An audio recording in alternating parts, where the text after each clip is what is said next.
বন্ধুরা শুনতে পাচ্ছ বৃষ্টির ছিঁড়ি ছিঁড়ি শব্দ? হ্যাঁ, আমিও শুনতে পাচ্ছি। বৃষ্টির বিরাজ খুব ভালো লাগে, তাই একটু সকাল সকাল বারান্দায় এসে পড়েছি বৃষ্টি দেখতে। বৃষ্টি হলে বাবা বলে কি, খালি খিচুড়ি রান্না, খালি খিচুড়ি রান্না। আর আমি বলি বিরিয়ানি রান্না করো। মা চিন্তায় পড়ে এলো, কি করবে? বিরিয়ানি রান্না করবে নাকি খিচুড়ি রান্না করবে? আরও খিচুড়ি পছন্দ করে না। বাবা তো বড় মানুষ, তাই বাবার পছন্দের খিচুড়ি রান্না করছে, সাথে গরু মাংস। না রান্না করলে তো হবেই না। আর আমি যেমন পড়াশোনায় ফাঁকিবাজি করি, তেমন মা রান্নার সময় ফাঁকিবাজি করে।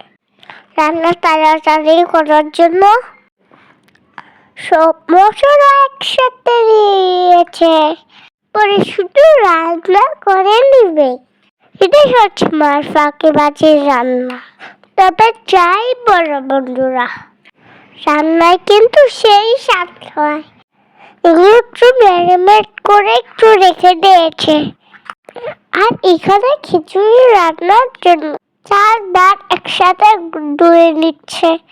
চালগুলো এখন একটু ভেজে রেখেছে, গোস্তগুলো কুকারে দিয়ে দিয়েছে।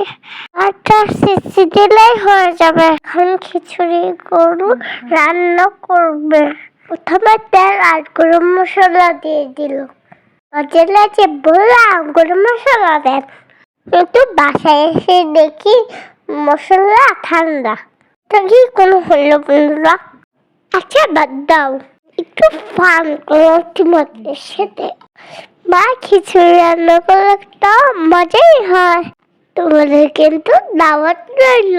রান্না কিন্তু হয়ে যাচ্ছে খিচুড়ির দিনে।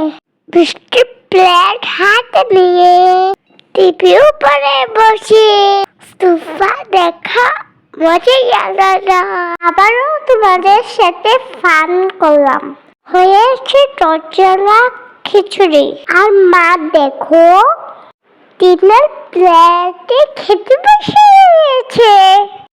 মা নাকি এই প্লেটে খেতে ভালোবাসে। আর কথা বলতে পারবো না বন্ধুরা, খুব পেয়েছে।